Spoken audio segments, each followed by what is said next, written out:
Good morning, Connor kiddos. Okay, so today my book is in honor of Taylor's boyfriend, David. I gotta show you the cute picture. Let's see if you can see. Aren't they cute? There's David. We love David at our house, but we were playing this little quiz game the other day, and I asked him about Beatrix Potter, and he's like, "Who's Beatrix Potter?" And I said, she wrote the tale of Peter Rabbit and Benjamin Bunny, and he's like, "Isn't that a movie?" And I was like, "Oh, that's a real story." The book came before the movie. So, this book is in honor of David. Granted, he grew up in Spain. He was born in Spain, so he probably didn't know a lot about it. So today, this is for you, David. Okay? The Tale of Peter Rabbit by Beatrix Potter. Here we go. Once upon a time, there were 4 little rabbits. Their names were Flopsy, Mopsy, and Cottontail, and Peter. They lived with their mother in a sandbank underneath the root of a very big fir tree. Love the pictures. Beautiful illustrations. "Now, my dear," said old Mrs. Rabbit one morning, "you may go into the fields or down the lane, but don't go into Mr. McGregor's garden. Your father had an accident there. He was put into a pie by Mr. McGregor. Now run along and don't get into mischief. I am going out."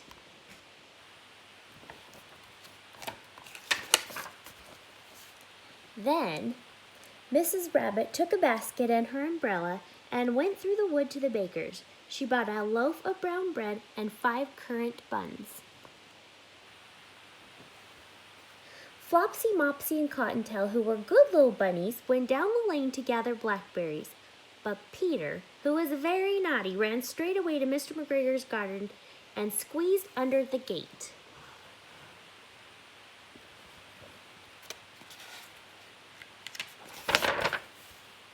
First, he had some lettuce and some French beans, and then he ate some radishes, and then, feeling rather sick, he went to look for some parsley.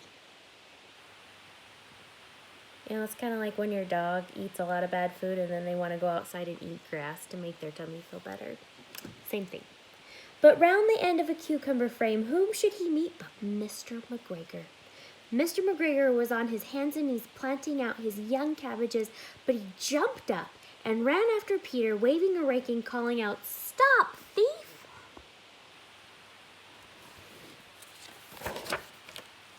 Peter was most dreadfully frightened. He rushed all over the garden, for he had forgotten the way back out to the gate. He lost one of his little shoes among the cabbages and the other shoe amongst the potatoes.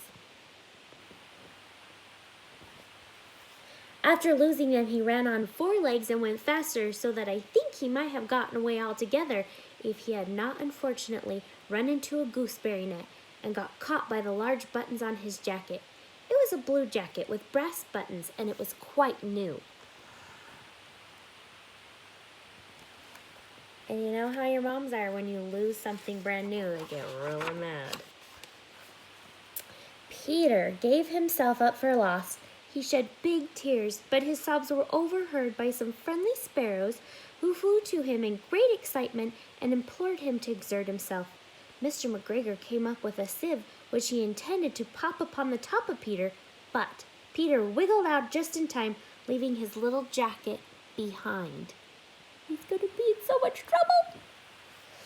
And rushed into the tool shed and jumped into a can.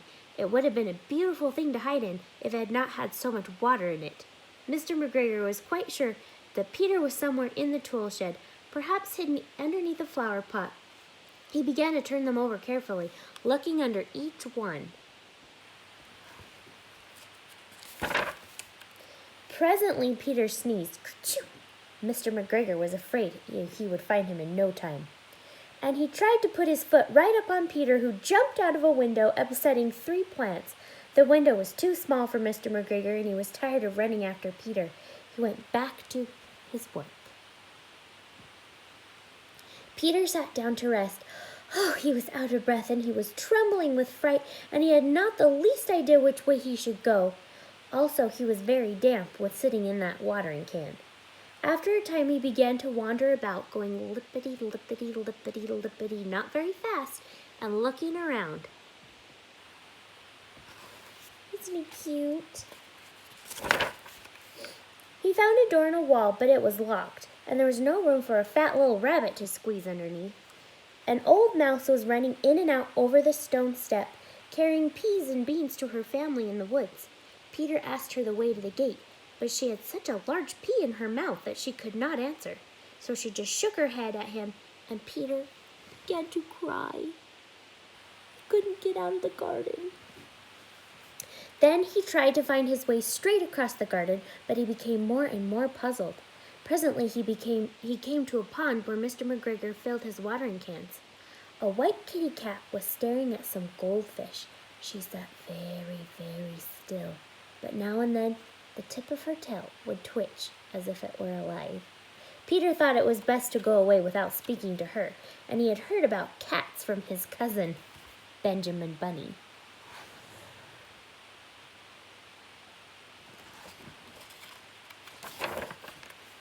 He went back towards the tool shed, but suddenly, quite close to him, he heard the noise of a scratch, scratch, scratch, and it was the hoe, and Mr. McGregor was using to get out the weeds. Peter scuttered underneath the bushes, but presently, as nothing happened, he came out and climbed up onto a wheelbarrow and peeped over. The first thing he saw was Mr. McGregor hoeing the onions. His back was turned towards Peter, and beyond him was the gate. Peter got down very quietly off the wheelbarrow and started running as fast as he could along a straight walk behind some black currant bushes. Mr. McGregor caught sight of him at the corner, but Peter did not care. He slipped underneath the gate, and he was as safe at last in the woods outside the garden.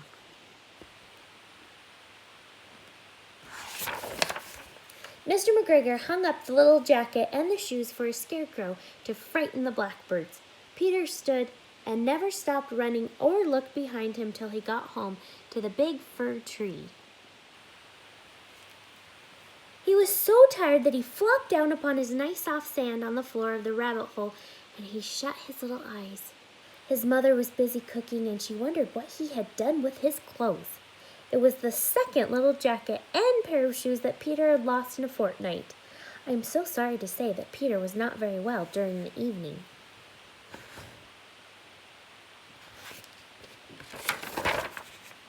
His mother put him straight to bed, and she made him some chamomile tea, and she gave him a dose of it. 1 tablespoon to be taken at bedtime, she said. But Flopsy, Mopsy, and Cottontail had their bread and milk and blackberries for supper. The end. There's Peter Rabbit. Love, love, love Beatrix Potter books. So David, now you've read them. And you know that Peter Rabbit was really a book before it was a movie. Okay. All right, here's my challenge for you today. It's a card like this one. It's a new Guess Who one. It says, the Lewis and Clark Expedition. This is for my 4th graders. Was it a dangerous journey across an unknown land in the American West? Was it a journey where people poured into California to get rich quick? Was it a disaster that remains a mystery to this day, or was it all of the above? So was it A, B, C, or D? A dangerous journey, a journey to California, a disaster that we don't know about? A, B, C, or D? If you think you know the answer, be the first to respond, and I will bring a treat to your doorstep. Okay. All right, have a great day. Bye-bye.